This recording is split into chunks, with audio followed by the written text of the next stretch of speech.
कस्बा झोझूकला में आयोजित स्वाभिमान रैली में उमड़ी भीड़ ने बाढ़ड़ा विधानसभा का समीकरण बदल दिया और निर्दलीय प्रत्याशी सोमवीर घसोला की जीत पर मुहर लगा दी। ये बात किसान नेता हनुमान बेनीवाल ने रैली को संबोधित करते हुए कहा। साथ ही उन्होंने भाजपा व कांग्रेस पर निशाने भी साधे। झोझूकला में आयोजित रैली में कॉलेज की छात्राओं ने भी कहा कि सोमवीर घसोला एक समाज सेवी इंसान है और हमारा वोट भी उनके पक्ष में जाएगा। वहीं किसान नेता हनुमान बेनीवाल ने कहा कि मैं हरियाणा से होता तो सारी सीटें हमारी होती, क्योंकि हरियाणा की जनता को जैसा विधायक चाहिए, जैसा मंत्री चाहिए, वह सारी खूबी हमारे अंदर है।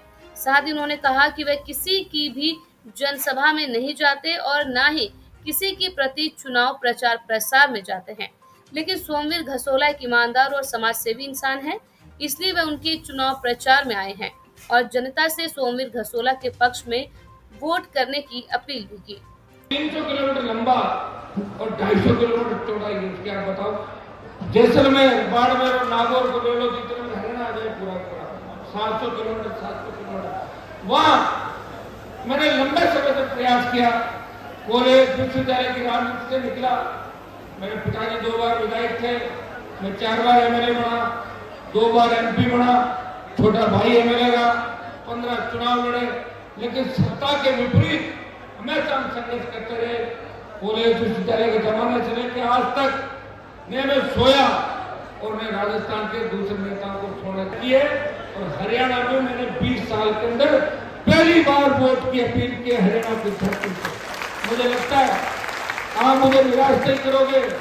मेरे छोटे भाइयों का आह्वान करता हूँ कि अगर आप मुझे छोटा भाई मानते तो निश्चित रूप से एक सीट जब मैं अपील करने के लिए आपके पास आया हूँ, इसमें सोमवीर जी को भारी वोटों से चुनाव जिता के कांग्रेस और भारतीय जनता पार्टी को बता दो कि आपके बिना भी हम व्यक्ति के साथ हैं, हमको पार्टी के साथ हरियाणा की वो धरती है जिसने मोदी को झुकाया। ये हरियाणा की वो धरती है, मैं नहीं जाऊंगा जिस दिन उसका उद्घाटन समारोह था। और तो आपने देखा होगा कि पार्लियामेंट के अंदर जब वो 2-3 घुसपैठे घुस गए थे, उनको भी कैसे ठोका था, देखा आपने वीडियो। तो वो मैंने ही काम किया जो आपका सम्मान। मैंने इसलिए मैं कह रहा था कि मैं अगर हरियाणा में होता तो मेरी खुद की कितनी सीटें होती, क्योंकि हरियाणा के लोग जैसा नेता पसंद करते हैं, डिटो में वैसा ही वो हर मोर्चे पे ऑलराउंडर बॉलिंग भी करा।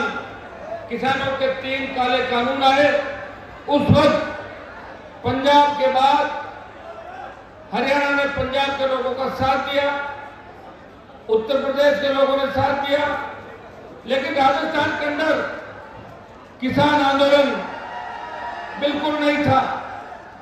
उस वक्त देश के तमाम किसान नेताओं ने मुझे कहा, हनुमान जी आप मोदी का साथ छोड़ो एनडीए का, और आप राजस्थान के अंदर पार्टी बना के लड़ रहे हो जवान किसान के लिए, और अगर आप जयपुर दिल्ली का राष्ट्रीय राजमार्ग आप जाम कर दोगे तो हमें किसान आंदोलन के अंदर बड़ी ऊर्जा मिलेगी। और भाइयों, मैं जब जयपुर से मैंने कूच किया, शाहजहांपुर बॉर्डर पहुंचा, उससे पहले हाईवे पे सारी हरियाणा और दिल्ली की फोर्स खड़ी थी। उस हाईवे को जाम किया और दोबारा 10 दिन बाद में 50,000 लोगों को लेकर आया और एक संदेश दिया कि हमारे भाई चाहे पंजाब के अंदर हो, हरियाणा के अंदर हो, दिल्ली में हो, यूपी में हो, चाहे जम्मू में हो, अगर वो तकलीफ में होंगे तो हम हमारे राजनीतिक स्वार्थ छोड़ के अपने भाइयों के लिए सड़क पर बैठेंगे और सत्ता को छोड़ देंगे। और भाइयों, मैं 70 दिन तक सड़क पर बैठा। वैसे मोदी का साथ 2 लोगों ने छोड़ा था, एक तो अकाली थे और दूसरी राष्ट्रीय लोकतांत्रिक पार्टी। तो मेरा पौधा था, मैं चाहता तो मोदी के मंत्रिमंडल में मंत्री बन सकता था, लेकिन मेरी आत्मा मुझे कठोर रही थी। देश के किसान नेता कह रहे थे, आप किसान के बेटे हो, तेजा जी के भक्त हो, आप राजस्थान को जगा रहे हो, हरियाणा पंजाब और इनके सम्मान के लिए आप इसको ठोकर मारो। और भाइयों, मोदी की पड़ोसी थाली को ठोकर मार के मैं आपके साथ आया। और जब राष्ट्रपति का अभिभाषण हुआ था तब देश का कोई भी सांसद खड़ा होकर नहीं बोला मैंने अभिभाषण का विरोध किया और ट्वीट किया ट्विटर पे, आपने देखा वो फोटो ले जाते हुए। तब मुझे प्रधानमंत्री लोगों ने कहा कि आपके ट्विटर अकाउंट सीज कर देंगे। मैंने कहा आज करते हो तो अभी करो, इससे मेरा कोई फर्क नहीं पड़ता, फिर बन जाएंगे अकाउंट ट्विटर के, कौन परवाह करता है इन चीजों की। और दूसरा, मोदी को लोकसभा के अंदर बजट के दौरान जब 20-21 का बजट था, उसके अंदर 21 के बजट के अंदर प्रधानमंत्री को लोकसभा के अंदर 15 मिनट तक बजट के भाषण का रिप्लाई नहीं देने दिया, वित्त मंत्री को रोके रखा। हनुमान बेनीवाल, मैं कई बार ये सोचता हूँ कि मैं राजस्थान की बजाय अगर हरियाणा में पैदा होता तो निश्चित रूप से बहुत आगे चला जाता। राजस्थान के लोग हमारे, मुझे अच्छा लगता है कि जो तीसरी ताकत होती है उसका मैं प्रचार करने के लिए जाऊँ। मैंने कहा मैं निश्चित रूप से आऊँगा और मैं आऊँगा। और हरियाणा के अंदर पहली बार वोट की अपील करना है भाई। मैंने हरियाणा के अंदर कभी आप लोगों को डिस्टर्ब नहीं किया, कभी वोट नहीं मांगा। पहला वोट हरियाणा का सोमवीर जी के लिए मांगा।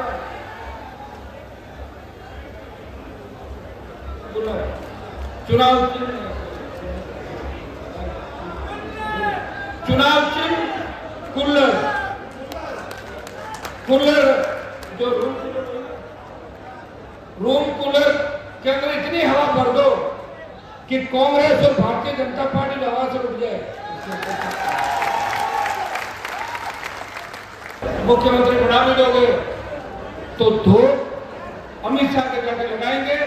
मैं जानता हूं सबको, और मैं उनको लोकसभा की गैलरी में घूमते हुए देखता हूं कि यहाँ क्या बात कहते हैं और दिल्ली में क्या बात है, तीसरी जगह क्या बात है, चौथी जगह क्या बात है। खुद कांग्रेस में, रिश्तेदार बीजेपी में, तीसरा कम्युनिस्ट में और चौथा कहीं और। काम कैसे निकले?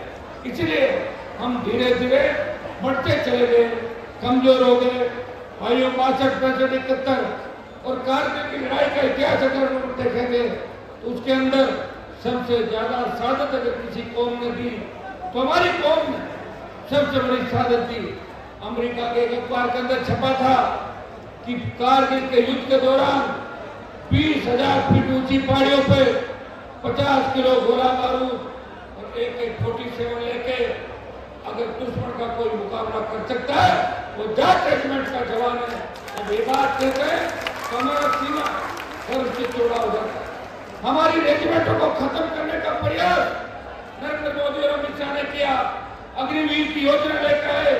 अग्निवीर की योजना के पीछे एक ही मकसद था कि रेजिमेंटों के जो गुणगान होते हैं, जो गीत गाए जाते हैं आजादी के, जिन गीतों में लोग झूमते हैं, कोई सिख, कोई जाट, मराठा, कोई गोरखा, कोई मद्रासी, इन गीतों से उनके पेट में दर्द होता है।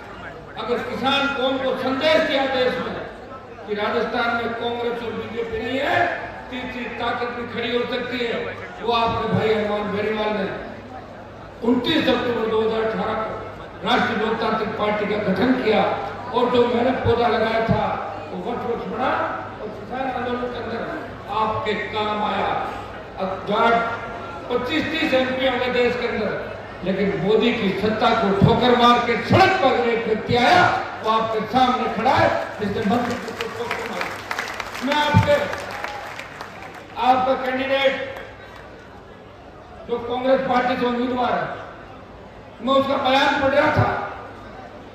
वो यह कहते गया कि बाडमेर के अंदर अगर कांग्रेस को वोट नहीं दिए तो बाडमेर का इलाका ना मर्दों का इलाका, उसने ऐसा बोला है। ये वायरल वीडियो की बात आप बताइए, सुना आप लोगों ने? तो इस बात पर आपको गुस्सा आएगा पक्का, और उसको घर भेजना है। और सोमवीर जी जीत के गए, मैं आपको विश्वास दिलाता हूं, कैसी भी परिस्थिति रहे ये सत्ता के अंदर रहेंगे, सरकार किसी की भी बने, बाडमेर के सोमवीर जी का डंका पूरे हरियाणा के अंदर बजेगा, ये मैं आपको